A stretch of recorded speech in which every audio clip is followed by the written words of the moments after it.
I'm Linda Hirsch. And I'm Jim Carney. Welcome to EdCast, a program created and produced by educators for everyone interested in education. The Common Core, a new set of standards for pre-K through 12th grade education, is meant to define the knowledge and skills that students must master and ultimately prepare them for college or the workforce. While praised by some, it is also provoking opposition from both conservatives and liberals. Today, Rutgers University professor Marc Aronson joins us to deconstruct the Common Core and explain the ways it will affect New York City school children. Later on in the program, I'll get some feedback on the impact the Common Core is having on education in our public schools. But we begin with Linda and her guest in the studio.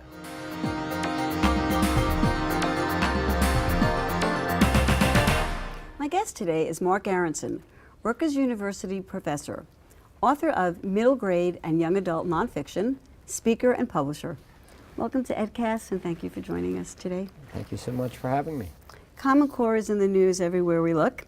So let's start with, what is the Common Core?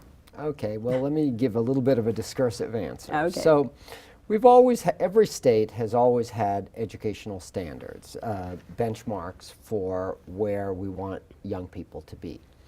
The problem is when we had 50 distinct standards set by the 50 states, what would often happen is concerned, wonderful people who worked in whatever that field was, English language arts, social studies, math, whatever, all were very eager to get what they thought was most important into the standards. So the standards got overstuffed, and at the same time completely separate, discrete by state. The phrase that was often used in education in New York was that kids had to learn everything from Plato to NATO, which of course was fraudulent because no teacher could actually teach all of that. So the teacher would pick out her own pathway, hoping it matched that year's Regents standards for the kids at that age. And so there was always this game between the overstuffed standards, what teachers could actually teach, and the separation among the states. Well, the government, the US government's first effort to create national standards was No Child Left Behind. This was an idea to create benchmarks for all the states. There were many things wrong with No Child Left Behind, one of which was it set false and in fact impossible expectations for where kids would get. But equally important, No Child Left Behind used the stick of saying that each state would only get federal money if it made annual yearly progress. However, each state could set its own benchmark for what annual yearly progress was. The net outcome of that is the famous example that a Mississippi 12th grader was a Massachusetts 8th grader. Because each state wanted to achieve its own goal, it wasn't thinking about the results for the kids. So a very small group of people got together and said, let's change all of this. Who was that group of people? In terms of the English language arts standards, there were three key actors, one of whose name I'm afraid I don't know because he's no longer involved. One was David Coleman, who is now head of the College Board. The second was Susan Pimentel, who is still involved with the Common Core standards. And there was this third gentleman who I'm afraid whose name I don't know. Educators? They got involved in education, worked with educators, worked with teachers, looked at a lot of the existing studies and materials. I'll give you an example of that. But they decided, let's do something completely different. Instead of looking at year by year by year, what should we overstuff, let's start with year 13. Let's say, where do we need kids to be when they leave school, when they're on their way out? What are not the content knowledge they need, but what are the skills they need to be functional when they're out of the K-12 environment? And to be really clear, when we say out of the K-12 environment, we mean having a vocation, doing technical work, being in the military, being in a 2-year college or a 4-year college. That is to say, being ready for whatever your next step in life is. You've made a distinction, I want to stop for a second, about the skills versus the content. So the standards are not necessarily a curriculum. They are All right. absolutely not Okay, a let's- curriculum. In fact, to be really clear about this, the Common Core standards, which I would urge anyone watching this to read, because I teach at Rutgers in the library school. I teach materials for children, materials for young adults. I don't like educational jargon. If you read the standards, you will find that they are very clear. They are not written in educationese. And what they are showing is, what are the reading and thinking skills that we need a person to have this part of their second grade year, this part of their fifth grade year, this part of their eighth grade year, so that once again, when they're graduating in 12th grade, we can be secure that they have these reading and thinking skills.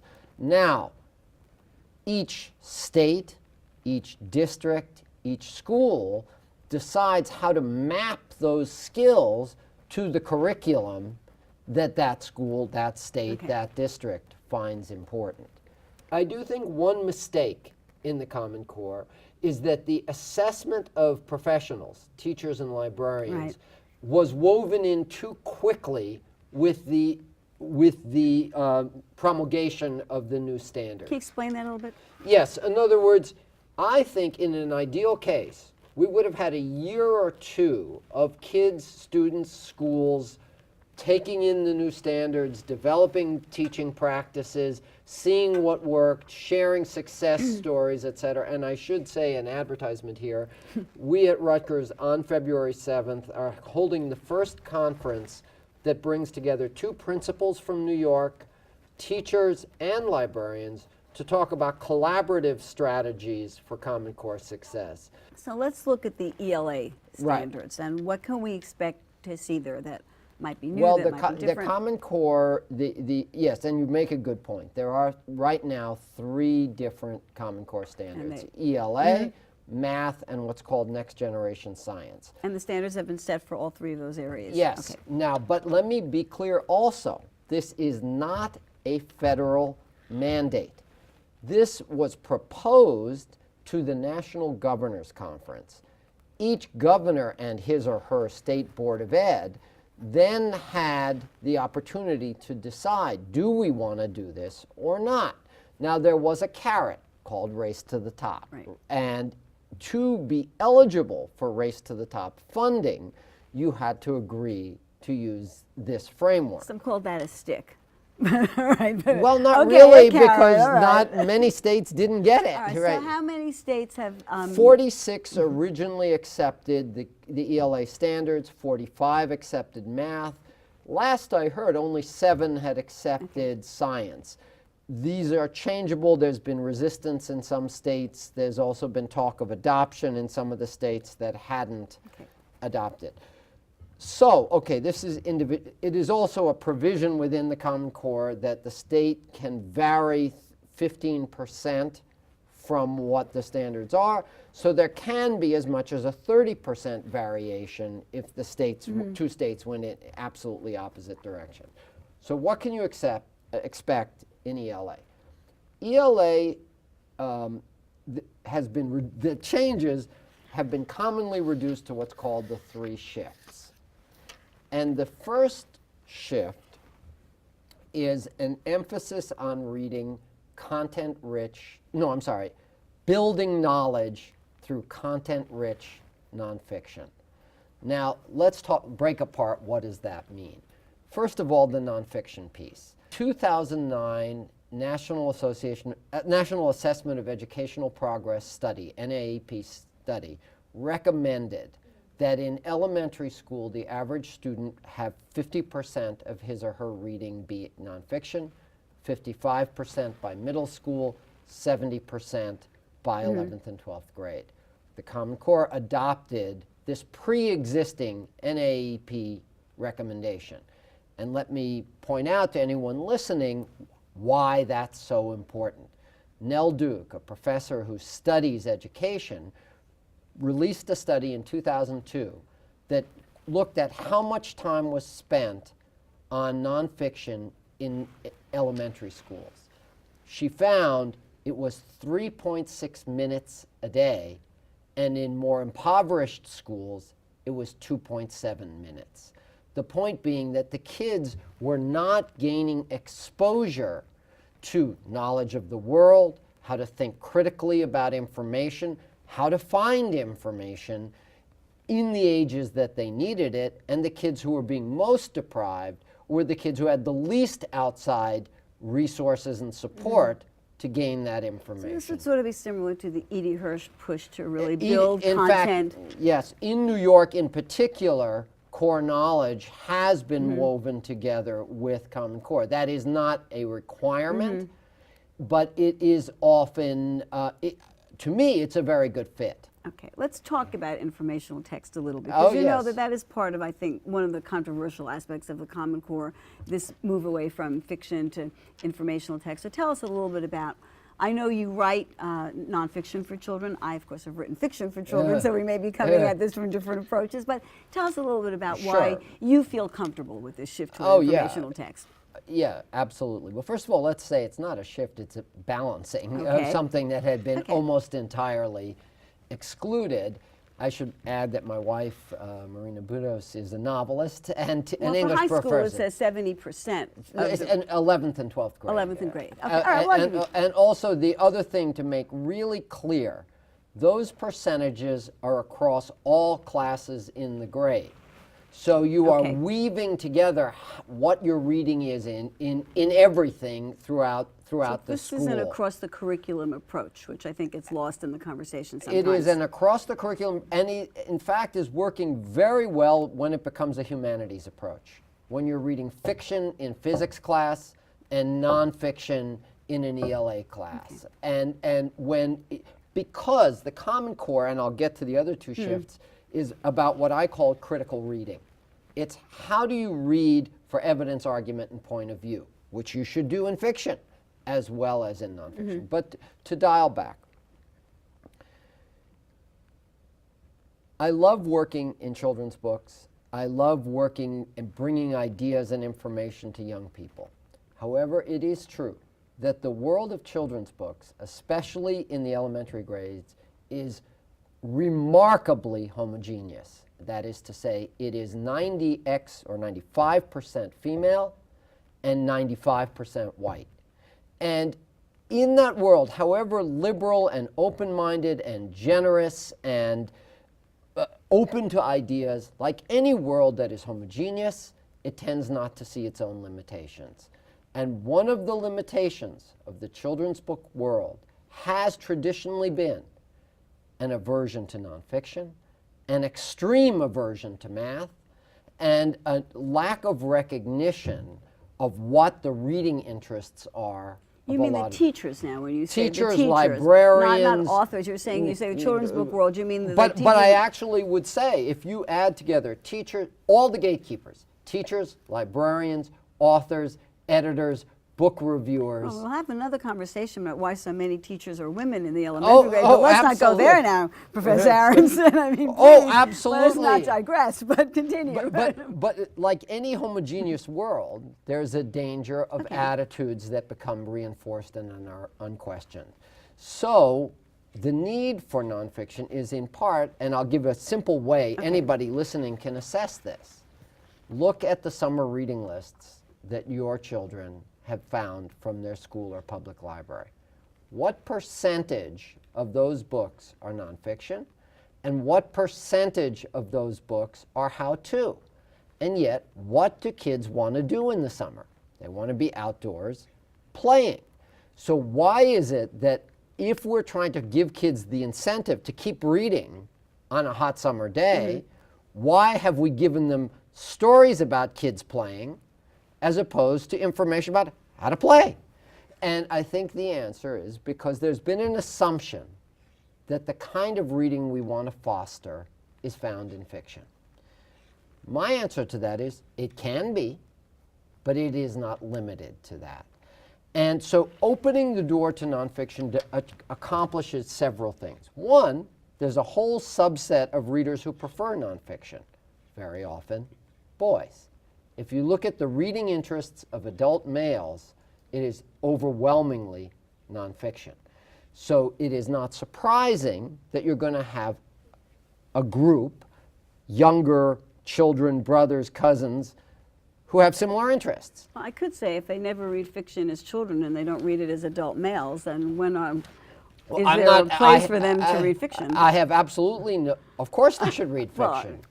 Of course, but not only. Okay. Because as you certainly know, there are endless conferences about we want to get boys to read. Well, one thought might be, what if you want to read about Lego or robotics Sure. or how to create a graphic novel or how to hit better or comparative stats of different baseball players or whatever So sport. you're saying the interest here would be... So that- one side is interest. Okay. The other side is this. In the old days, when we were giving books to kids about nonfiction, our concern was about being reliable. In other words, the idea is it was difficult for kids to get information, so in your school library, in your classroom library, should be a place where you had good, solid material. We are now in a different world, and we're in a different world because of something that I hope all your listeners will think about, is what's called Moore's Law. Moore's Law was predicted by Gordon Moore, who later became the head of Intel, in 1964, that computer processing power would double every 18 to 24 months. He's been right. So what we are now preparing young people for is a world in which in their entire life, so far, and as far as we can tell for the rest of their life, the power of computers will double every year. And what are the implications of that for what you're discussing well, here? We now have to teach kids to live in information flood. Right. Not information scarcity, but information flood, where they're constantly bombarded with facts, opinions, op-eds, tweets, social connections, and which they have to learn how to evaluate, assess, compare, and contrast. And so, to bring into the school from a very young level training to help young people read something, figure out what its evidence is, figure out what its argument is, figure out how to compare and contrast that evidence and argument with another piece of evidence and argument, is merely preparing them for the world that they are inheriting. Right. I'm just going to play just Please, a little sure. devil's advocate, Please. only because all the controversy Yeah, that yeah, we're hearing yeah. is about this.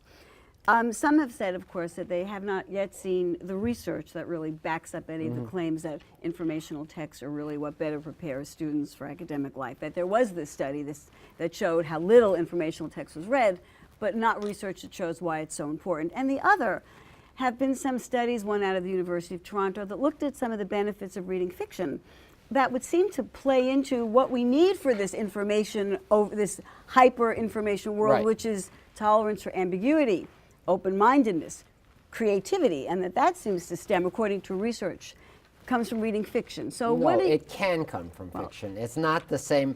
Can come, okay. Look, again, I love the idea of fiction being woven. And I don't mean to in- focus this just on No, fiction no, versus but informational but, text. but So I do want to am raise with those. you that fiction can do that. And don't we want children to have the ability to We do that? want children to have the ability to read critically.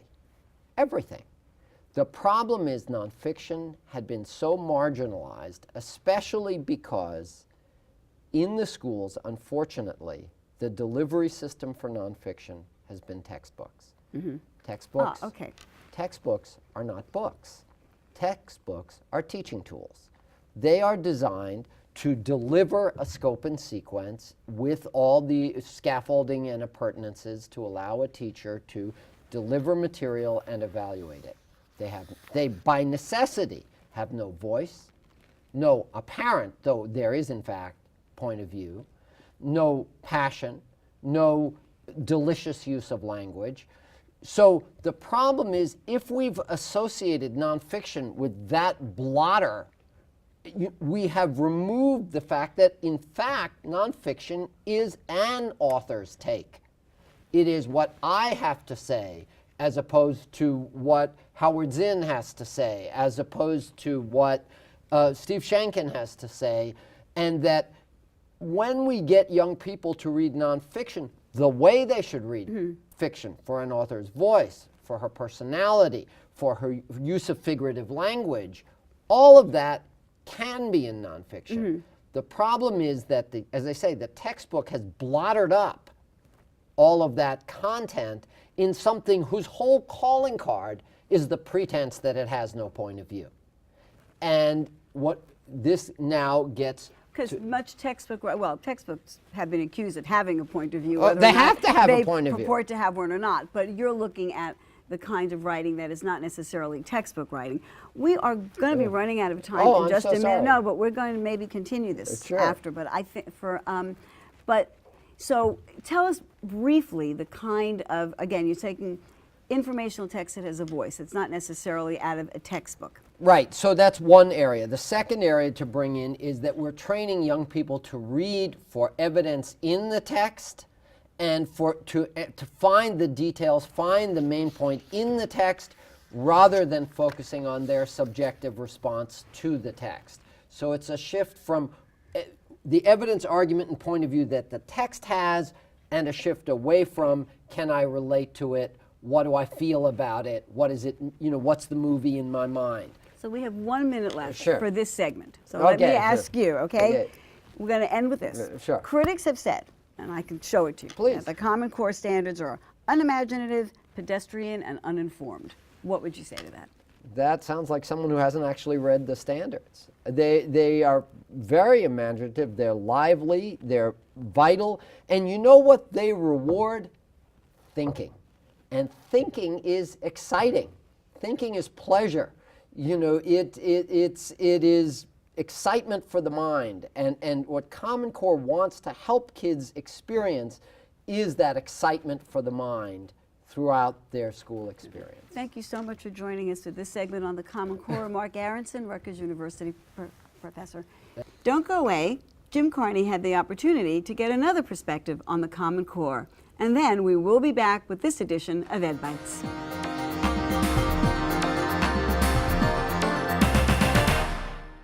PSIS 187, or the Hudson Cliffs School, is located in the Washington Heights section of Manhattan. I got a front-line perspective on the Common Core from 3rd through 8th grade social studies teacher Francesca Burns. The Common Core is a set of sort of end goals of what we expect children to be able to do, but it doesn't really define how they get there.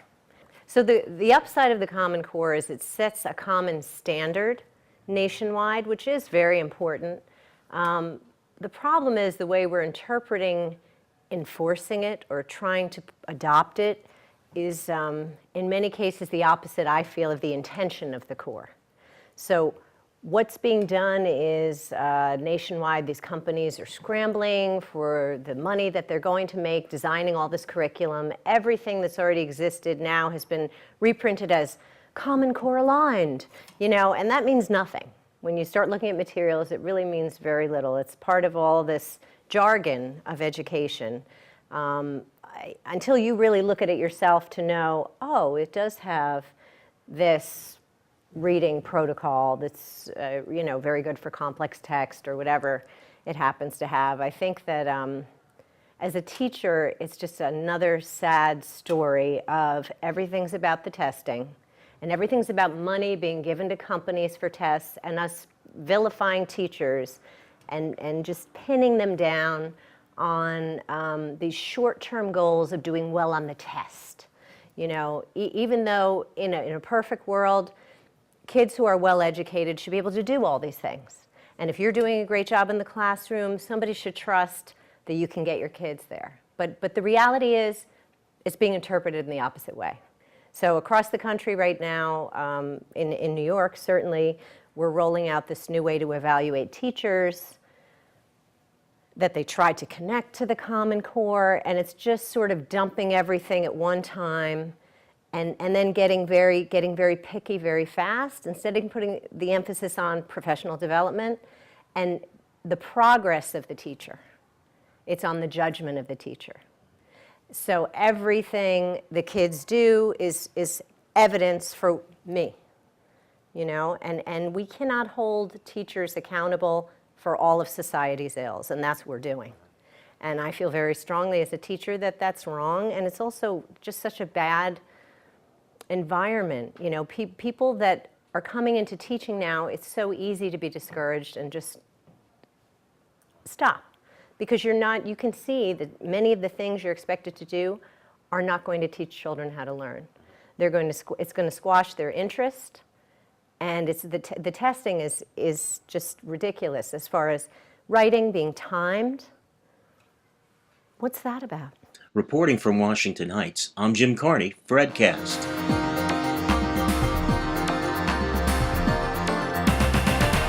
Welcome back to this edition of Ed Bites. People are going mad for MOOCs, massive open online courses. They've been heralded as the new face of learning that will dramatically change education as we know it. But recent studies show that, for now, their promise is more hype than substance. The results of the Gates-funded MOOC research initiative indicated that massive open online courses have relatively few active users and that few users finish their courses. Deborah Kiek-Franson of the University of Colorado system summarized the findings by observing that MOOCs are, quote, neither the scourge nor the savior. Proponents say MOOCs do have uses, and it's too early to know what their impact will be. The proliferation of digital devices like computers, smartphones, and tablets may be impairing students' abilities to concentrate. Research indicates that if students can't learn to concentrate and tune out distractions, they will have trouble succeeding in almost every area of life. Psychologist Daniel Goleman notes that children's brains develop through their mid-20s, and if young people don't develop the neural connections required to focus, they will have problems later on, including managing emotion. He is calling for a digital Sabbath, a daily timeout when kids aren't being distracted by any digital devices.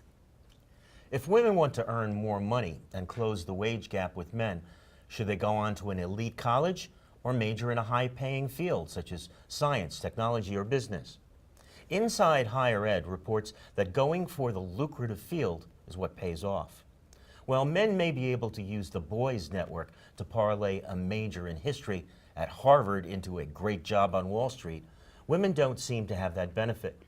To close the pay gap, women, and especially disadvantaged women, should major in high-paying fields.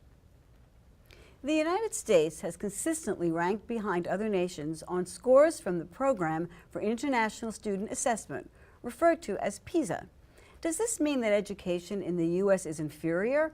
Or, as others have asked, is the problem the tests themselves? This is a complex issue, and EdCast will soon devote an entire program to international test rankings. Please contact us on Facebook or via email at cunyedcast@gmail.com if you have any thoughts you'd like to share on this topic. Well, that does it for this edition of EdCast. We hope you found the program interesting. We'll have plenty more in 2014. Till next time, class dismissed.